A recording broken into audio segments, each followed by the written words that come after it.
여러분 안녕하십니까? 광주 출신의 논객인 주동식 호남대안포럼 공동대표가 김대중은 가장 얍삽하게 자신의 행동을 평안히 민주주의니 하는 명분으로 포장했지만 대한민국에 가장 치명적인 위해를 가한 자라고 정면으로 비판했습니다. 주동식 대표는 대한민국에서 과연 우파 대통령들이 좌파에 비해 그렇게 정치적으로 단두대에 오를 만큼 잘못했는가? 그리고 좌파 대통령들은 그 반대로 처벌받을 짓을 하지 않았는가라면서 자신이 보기에는 정반대이며 우리 역사를 균형 있게 본다면 이런 문제를 지적해야 한다고 강조했습니다. 이와 함께 또 대선이 닥치면 탄핵 찬성파부터 이준석 무리까지 썰어 모아 어떻게든 정권 연장해야 한다는 목소리가 시끄러울 것이라면서 아서라 말아라 고름이 살되는 법 없다고 역설했습니다. 이 내용과 함께 최근 공개된 한 여론조사에서 구속 수감 중인 윤석열 대통령 지지도가 47.1%로 조사됐으며 특히 국민의힘 지지층에서는 무려 92.5%의 압도적 다수가 윤 대통령을 지지하는 것으로 밝혀졌다는 소식도 살펴보겠습니다. 먼저 호남 전향 우파 논객인 주동식 공동대표는 자신의 소셜미디어에 올린 글을 통해 박근혜가 탄핵당할 짓을 했나?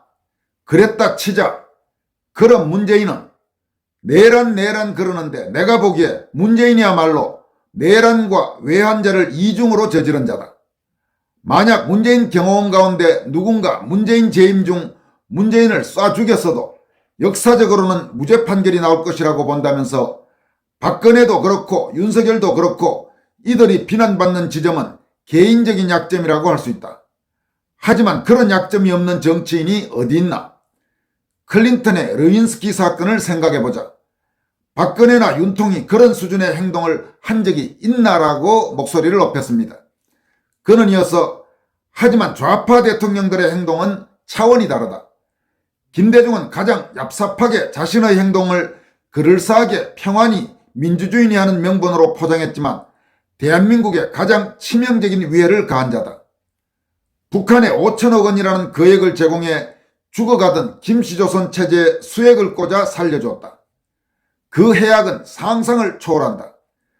북핵과 미사일이 대표적이지만 이것은 그냥 표면적인 문제일 뿐이다라고 지적했습니다. 이어서 김대중이 대한민국에 가한 가장 치명적인 위해는 바로 종북과 반대한민국 내란을 정당화한 것이다. 종북이 평화가 되고 민족주의가 되고 통일이 되고 국제친선이 되었다. 김대중 정권 이후 이 나라에서는 반대한민국 좌파가 국가 정통의 자리를 차지했다. 이자에 비하면 노무현, 문재인, 이재명 같은 자들이 순진해 보일 지경이다 라고 덧붙였습니다.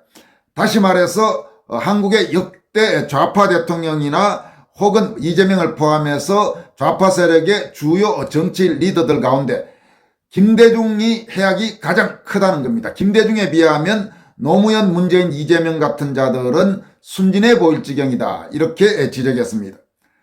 주동식 대표는 이어서 대한민국 대통령 대부분이 임기를 마친 후 불행해졌다. 이승만, 박정희, 전두환, 노태우, 이명박, 박근혜 그리고 윤석열까지 이들 모두가 우파 대통령이다. 이들은 한 사람의 예외도 없이 비명행사하거나 망명하거나 옥고를 치렀다. 반면 김영삼, 김대중, 문재인 모두 평온한 노후를 누렸다. 노무현이 예외지만 그건 자신의 선택이니 언급할 이유가 없다라고 밝혔습니다. 이어서 과연 우파 대통령들이 좌파에 비해 그렇게 정치적으로 단두대에 오를 만큼 잘못했는가? 그리고 좌파 대통령들은 그 반대로 처벌받을 짓을 하지 않았는가? 내가 보기엔 정반대라면서 우리 역사를 균형 있게 본다면 이런 문제를 지적해야 한다. 지식인이라면 그래야 한다. 아니 지식인까지 따지지는 말자. 최소한 우파 정당에 몸담은 정치인이라면 이런 최소한의 균형 감각은 가져야 하는 것 아닌가라고 강조했습니다. 주 대표는 우리나라 우파 정치인들은 대부분 정치적 패배자들이다. 그러다 보니 좌파적 어젠다와 도구마를 내면화한 자들이 많다. 심지어 그걸 자부심으로 여긴다. 좌파들이 툭 던져주는 정치적 떡고물을 열심히 주워 먹는 게 우파의 개혁이라고 여긴다. 이런 우파의 취약점이 극대화한 사건이 박근혜 탄핵이다. 이 사건이 우파에게 그리고 대한민국의 털끝만큼이라도 긍정적인 결과를 낳았나?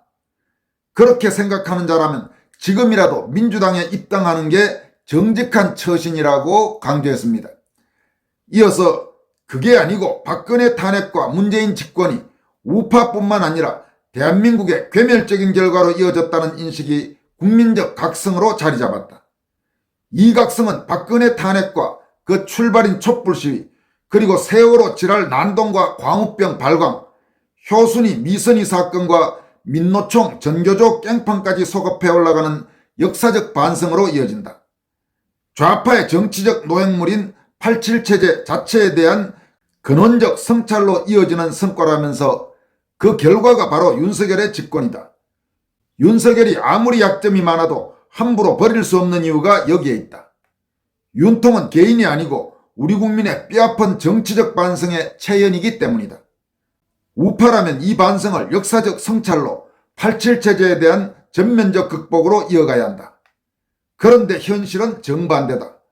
우파 지식인들이 특히 그렇다고 진단했습니다. 그러면서 내가 얼마 전에 윤통 탄핵에 찬성표 던진 자들은 단 하나도 남김없이 국힘에서 쫓아내야 한다고 주장한 이유가 이것이다. 또 대선이 닥치면 탄핵 찬성파부터 이준석 무리까지 쓸어모아 어떻게든 정권 연장해야 한다는 목소리가 시끄러울 것이다. 아서라 말아라. 고름이 살되는 법 없다라고 일축했습니다. 주동식 대표는 우파는 도구적 세계관이 없다. 그래서 정치 철학을 전파하기가 난망하다.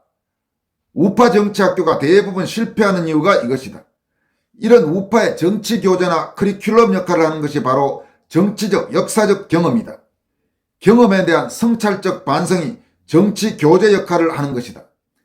괜히 우파 철학을 경험주의라고 하는 게 아니다라면서 2017년 탄핵 때는 당이 쪼개졌지만 2025년 탄핵 때는 그나마 탄핵에 찬성한 것들이 소수에 머문 것도 바로 지난번 탄핵의 뼈저린 경험 때문이다. 이 경험을 소중하게 여겨야 한다. 여기에서 출발해야 한다라고 역설했습니다. 여러분, 실제로 지난 박근혜 대통령 탄핵 때는 언론의 그 미친 광기 그리고 사회의 이상한 바람에 휘둘려서 하면서 겁을 먹고 박근혜 대통령 탄핵에 찬성했던 당시 집권여당 새누리당 국회의원들이 아마 한 60-70명 정도 됐을 겁니다. 그런데 이번에는 그때 탄핵에 찬성했던 사람들 중에도 압도적 다수가 모두 윤석열 대통령 탄핵에 반대했습니다. 이번에 대통령 탄핵에 찬성한 국힘 멤버들은 한동훈이 끌고 들어온 그런 인간들 몇, 그리고 무슨 안철순이 조경태니 하는 늘 그런 인간들, 기껏해봐야 12명 정도, 이런 소수에 그쳤습니다. 바로 박근혜 대통령 탄핵의 그 뼈저린 경험을 모든 사람들이 기억하고 있기 때문에 그 당시 탄핵에 찬성했던 사람들 중에 압도적 다수가 이번에는 탄핵 반대로 돌아선 것으로 볼 수 있습니다. 주동식 대표는 천목회 탄핵 찬성파들이 모이고 있나 보다. 천목회는 자신들의 입장을 공식적으로 밝혀야 한다. 그 입장이 탄핵 찬성이라면 국힘은 내부적인 토론 절차를 거쳐 이 자들을 모두 제명 처리해야 한다고 본다. 그게 그나마 대선 승리의 가능성을 단 1%라도 더 높이는 방법이다. 다시 말하지만 고름이 살되지 않는다. 그런 법은 절대 없다라고 마무리했습니다. 이런 가령 이준석류의 인간들, 한동훈류의 인간들, 이런 자들은 놔두면 놔둘수록 나중에 분란의 소지만 됩니다. 이런 자들은 철저히 응징해서 무력화시키든가 내보내든가 그렇게 하는 게 훨씬 더 당에 도움이 되고 선거 승리에도 도움이 됩니다. 실제로 지금 윤석열 대통령이 감옥에 구속 수감 중인데도 지지율이 높아지고 있고, 당에서 내내 당정 갈등을 야기하던 한동훈이 당대표에서 물러난 뒤에 오히려 지금 국민의힘 지지율이 높아지고 있는 것이 우리가 똑똑히 보는 현실 아닙니까? 주동식 대표가 이야기한 대로 고름이 살되는 법 없습니다. 세상 이치가 그렇습니다. 주 대표는 또 현재 한국의 헌법재판소에 대해서 통렬한 비판을 하면서 이런 헌법재판소는 없애야 한다고 강조하고 있습니다. 주동식 대표는 원래 헌법재판소의 핵심 존재 근거는 국가정체성의 확립 보존이다. 즉 자유민주주의와 시장경제, 한미일 전략적 동맹과 반북, 반중에 대해서 가장 확고한 소신을 가진 자들로 구성되어야 한다. 이게 대한민국의 헌정 정체성의 핵심이란 걸 부인할 수 있나? 있으면 나와봐라 라면서 그런데 헌법재판소의 현실은 당위와는 정반대다.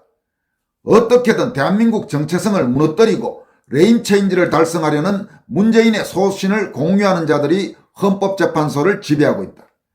헌정수호청의 역할을 해야 할 자들이 헌정 파괴청을 자임하고 있다는 얘기라고 비판했습니다. 여러분 지금 실제로 헌법재판관들 한번 면면을 보세요. 문영배니 이미선이니 정계선이니 정정민이 이런 자들을 보면서 저자들이 대한민국 헌정질서를 지킨다는 그런 의지를 갖고 있다는 생각을 우리가 할 수 있겠습니까? 오히려 대한민국 헌정을 무너뜨리는데 훨씬 더 가까운 자들이 대한민국 헌법재판소의 헌법재판관으로 버젓이 앉아서 더구나 과거 지금까지 살아온 행적들을 보면 곳곳에서 개인적으로도 구린 행적들이 많은 자들이 헌법재판관 앉아서 지금 현직 대통령을 탄핵하느니 마느니 하고 있는 게 현실입니다. 주 대표는 이어서 대한민국은 재헌 당시부터 헌정 정체성을 두고 처절한 좌우 대립이 이어져 왔다. 다만 과거에는 건국과 6.25 산업화의 어마어마한 정치적 권위를 중심으로 그리고 정치 군인들의 물리력을 기반으로 우파가 국가 정체성의 핵심을 장악했다면서 하지만 좌파의 정치적 승리로 성립된 87 체제에서 상황은 역전됐다. 좌파는 정치적 전리품인 87 체제를 무기 삼아 대한민국의 권력을 야금야금 잠식해 갔다. 정치적 명분을 장악한 좌파의 공세, 무이념, 무소신, 무철학의 우파 정치인들은 앞다투어 백기투항이었다고 진단했습니다. 그는 87 체제에서 좌파 도그마의 핵심은 두 가지다. 경제민주화와 평화통일 이런 좌파 정체성을 가장 열심히 내면화한 자들을 메이저 언론은 개혁우파라고 불러줬다. 대표적인 게 유승민, 이준석, 한동훈 같은 자들이다. 이 자들의 정체성이 가장 선명하게 드러나는 사태가 탄핵에 대한 태도다라고 분석했습니다. 여러분 실제로 지금 한국의 소위 조중동 언론그룹으로 대표되는 주류 매체들 우리가 흔히 보수 매체라고 하지만 결정적인 순간마다 그야말로 보수파 자유파 국민들을 배신해온 메이저 매체들이 밀고 있는 그리고 밀어온 국힘 정치인들을 한번 보십시오. 모두 이준석이니 한동훈이니 혹은 유승민이니 최근에는 오세훈이니 이런 사람들을 계속 노골적으로 밀고 있죠. 반면 현 상황에서 가장 선명하게 종북 좌파들과 맞서 싸우는 대통령을 빼고 김문수 같은 사람들은 의도적으로 이런 주류 매체에서는 깎아내리고 외면하고 이런 현상을 볼 수 있습니다. 주동식 대표는 이어서 헌법재판소는 이렇게 거대한 반대한민국 조류와 세력을 등에 업고 있다. 그래서 두려울 게 없다. 무슨 짓을 해도 책임지지 않고 뒤탈이 없다는 자신감을 오랜 세월에 걸쳐 탄탄히 다져왔다. 이대로는 안 된다. 헌법재판소는 반드시 무너뜨려야 한다면서 헌법재판관이 된 자들은 법조계 내에서도 B급 정도라는 평가가 많다. 문영배나 마은혁, 이미선 같은 것들의 손에 이 나라 헌정 정체성과 5천만 국민의 운명이 맡겨져 있다는 걸 생각하면 처참한 심정이다. 이게 말이 되나? 기회주의자들의 타협의 산물인 87 체제는 이제 더 이상 존속해서는 안 된다. 국민의 명령으로 타도해야 한다고 역설했습니다. 그는 개헌이 이루어진다면 헌법재판소를 없애고 차라리 양원제를 고민하는 게 어떤가 싶다. 원래 양원제 국가에서는 상원이 헌정 정체성 수호라는 위상이다. 관련 논의가 너무 빈약하다는 문제가 있긴 하지만 어차피 과거 1987년의 대통령 직선제 같은 국민적 합의도 없는 상황에서 이 문제도 논의를 시작했으면 한다라고 밝혔습니다. 주동식 대표는 또 최근과 같은 이런 국가적으로 긴박하고 급박한 상황에서 중간은 없다면서 어느 쪽을 선택해야 한다고 강조하고 있습니다. 그는 정치적인 갈등이 내전 상황으로 치달을 때는 중도 세력이란 게 존재할 수 없다. 모든 것이 양자택일의 문제로 귀결되는 것이다. 지식인일수록 중간에서 양측의 잘못은 잘못대로, 잘한 것은 잘한 것대로 비판하고 싶어한다. 그리고 그게 지식인의 올바른 태도라고 주장한다. 하지만 그런 태도는 현실적으로 기회주의적인 처신으로 귀결될 뿐이라고 강조했습니다. 그러면서 이번 내전에서 좌파가 승리할 경우 대한민국은 더 이상 대한민국으로 남지 못한다. 이재명의 민주당이 재정 개정을 추진하는 온갖 법안을 보라. 아무리 윤석열이 밉다고 해도 이런 정체성의 문제는 아니다. 이걸 구분하지 못하는 것은 지식인들의 전형적인 소화병이라고 비판할 수밖에 없다. 이렇게 지적했습니다. 주동식 대표의 이 같은 지적은 범보수, 범우파 진영 일각에서 오히려 윤석열 대통령을 계속 비난하고 헐뜯고 그러면서 쫓아내야 한다고 좌익 세력에 동조하고 있는 몇몇 그런 세력들을 지칭한 걸로 보입니다. 이어서 최근 나온 여론조사 결과 하나 살펴보도록 하겠습니다. 여론조사 공정위 펜앤마이크 의뢰로 실시한 여론조사에 따르면 윤석열 대통령을 지지한다고 응답한 사람이 47.1%였습니다. 반면 지지하지 않는다고 답한 응답자는 52.0%였습니다. 여론조사 공정과 펜앤마이크 여론조사에서 바로 직전 조사와 비교한다면 지지한다는 2.6% 상승했고 지지하지 않는다는 2.2% 하락했습니다. 지지한다 중에서 매우 지지한다는 35.3%였고 어느 정도 지지한다는 11.8%였습니다. 지역별로 보면 서울은 지지한다가 48.6%, 지지하지 않는다가 51.4%, 경기 인천은 지지한다 46.3%, 지지하지 않는다 53.7%, 대전, 세종, 충남북은 지지한다가 49.8%, 지지하지 않는다가 49.3%, 대구, 경북은 지지한다가 53.2%, 지지하지 않는다가 43.7%, 부산, 울산, 경남은 지지한다가 50.8%, 지지하지 않는다가 48.6%, 광주, 전남북은 지지한다가 33.3%, 지지하지 않는다가 63.8%, 강원, 제주는 지지한다가 45.1%, 지지하지 않는다가 53.0%였습니다. 이번 여론조사에서도 얼마 전 여러분들에게 소개해드린 대로 호남지역, 그러니까 광주, 전남북에서도 윤 대통령에 대한 지지도가 30%대, 이번 같은 경우 33.3%로 과거 범보수, 범우파 정치인에 대한 지지도보다는 상당히 높은 점이 눈길을 끕니다. 또 하나 눈여겨봐야 할 점은 국민의힘 지지층의 무려 92.5%가 구속수감 중인 윤석열 대통령을 지지한다고 응답한 반면 지지하지 않는다는 응답은 불과 6.7%에 그쳤습니다. 다시 말해서 지금 국민의힘의 비교적 높은 지지율은 거의 전적으로 윤석열 대통령의 높은 지지율에 힘입은 바가 크다고 할 수 있습니다.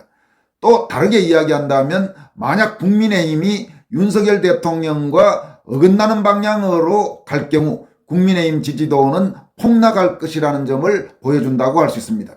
따라서 국민의힘은 어떤 형태로든 윤석열 대통령과 함께 가야 그래도 정당으로서 위상이 높을 수 있고 또 앞으로 여야 대결에서도 상당한 기반을 가질 수 있다, 이렇게 평가할 수 있습니다.